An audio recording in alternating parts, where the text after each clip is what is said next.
Bonjour tout le monde, mardi 29 octobre, point bourse.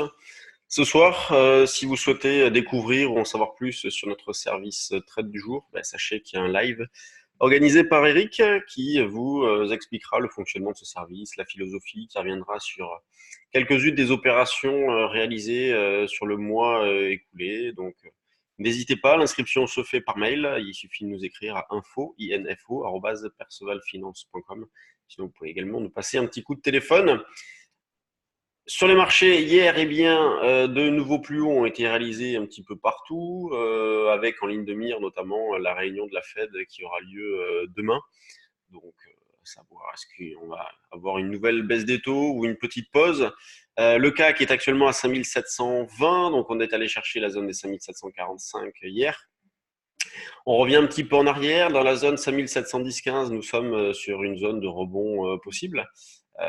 Et dans cette phase-là, vous voyez, il est très important de n'analyser que le prix, de faire abstraction un petit peu de tout l'environnement, de l'espoir, des rumeurs, des tweets, ce genre de trucs. Alors ok, on sait que c'est susceptible de faire bouger les marchés, mais il faut se raccrocher au prix, s'appuyer sur les options, jouer de la volatilité. Là, on peut en acheter facilement de la volatilité, puisqu'elle a fortement baissé. Vous voyez, si on prend par exemple l'implicite actuel, on est autour des 10.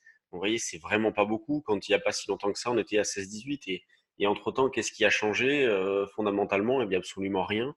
Si ce n'est que les marchés, eh bien, comme je le dis chaque jour, hein, ont repris espoir d'un accord, d'une issue favorable un petit peu sur tous les fronts. Et pourtant, pour l'instant, il n'y a absolument rien de concret. On ne fait que botter en touche. Donc, on reste purement technique graphique avec une zone d'achat donc sur 5710-15. On peut continuer à travailler en poudre synthétique aussi si vous pensez que bon, le relais est loin d'être évident et que si la hausse doit se poursuivre, va rester laborieuse. Donc justement, le fait que la vol soit basse, ça permet d'acheter des options pas chères, donc des couvertures pas chères. Donc 5710-15, c'est ce que nous avons proposé ce matin sur le trade du jour, dans l'idée d'aller chercher 30-35 et pourquoi pas 5745. Sur le DAX, on se retrouve avec la nervosité dès l'ouverture, vous voyez, avec des écarts violents pour pas grand-chose. Et là, il part à la baisse. Alors, on avait un petit support sur 25-30, niveau un petit peu agressif de scalp. Sinon, là, la zone un peu plus sérieuse à l'achat, c'est celle-ci, 12 880, 12 890, par exemple, dans l'idée de viser, vous voyez, si on va chercher 880, déjà un allègement vers 920, ça sera plutôt pas mal. Vous pouvez également acheter des options. Vous voyez, l'alternative peut consister à acheter des calls dans cette zone-là pour jouer un retour éventuellement sur les derniers plus hauts. L'eurodoll, lui, est extrêmement calme dans la phase actuelle. Vous voyez, hier, il n'a pas beaucoup bougé, donc ce qui nous a empêché un petit peu de vendre sur des rebonds. Donc hier, on n'a rien fait. La zone de vente, c'est toujours la même, c'est un 11,15 à 11,25. Mais rien de nouveau de ce côté-là, avec toujours une tendance de fond qui reste baissière, un niveau d'infirmation qui n'est pas très loin, 1,1250. Vous voyez, quand le niveau d'infirmation peut être clair et proche sur l'euro-dollar, sur les indices, c'est pas du tout la même musique. Et c'est pour ça que nous, on préfère s'appuyer sur les options. Alors, on en donne un dans nos différents services, mais comme on le précise, on le donne à titre indicatif.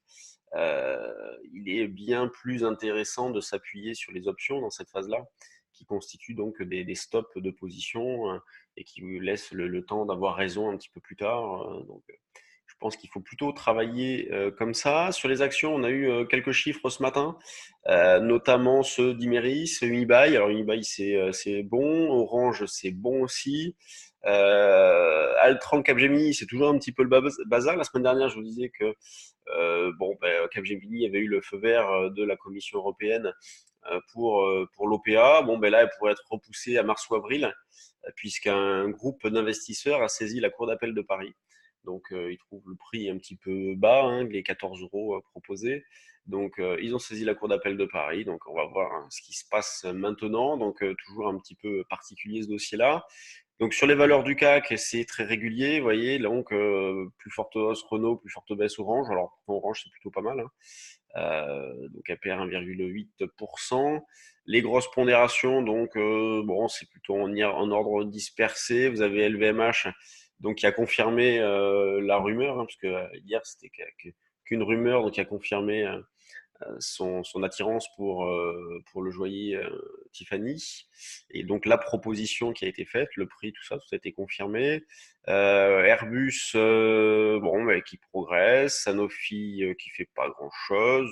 Total, pas grand-chose non plus. BNP qui stagne sur des plus hauts. Donc des marchés qui sont très calmes, hein, des volumes qui sont pas énormes. Vous voyez, 102 millions, il est 9h17, c'est pas beaucoup. On est sur des points hauts, il n'y a pas de, il y a pas d'intérêt particulier. C'est toujours la même chose, hein, c'est plus des achats de contraintes que de véritables convictions, avec bah, des acheteurs qui se repoussent un peu, notamment de la part des gestions, puisque comme ils sont sous-investis, bon, bah, ils sortent pas, ils sortent pas des positions. De la spéculation qui est pas mal vendeuse, alors des positions qui sont légères, hein, qui sont petites, mais un consensus plutôt baissier qui est pris à contre-pied. Et un marché donc qui reste plutôt calme, qui stagne pour l'instant sur ses plus hauts.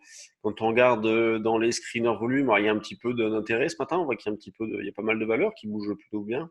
SMCP, Acteos, Adomos, Primasflex, Crossject, Terradiag, Claranova. Bon, cette fois-ci, elle y va. Donc, on a fini par franchir les 8. Bon, bah, l'objectif, il est évident, hein, c'est cette zone de 9,10, 9,20. Carlink, Generix, Carlink, c'est pas mal, hein. On a eu un signal d'achat qui s'est déclenché par là, elle a confirmé immédiatement. Donc Generix, donc un petit peu d'intérêt ce matin, ça bouge un petit peu, donc le moral est plutôt bon. Euh, Après, voilà, sur les grosses valeurs, c'est toujours la même chose, des ajustements en fonction des résultats, mais sur le fond, il y a pas de changement de comportement et de contexte. Bon, bah sur ce, je vous laisse penser ce soir, si vous voulez vous inscrire hein, au live trade du jour avec Eric, vous pouvez, vous recevrez les codes en fin de journée. Et sur ce, moi, je vous dis bonne séance, on se retrouve demain. Salut!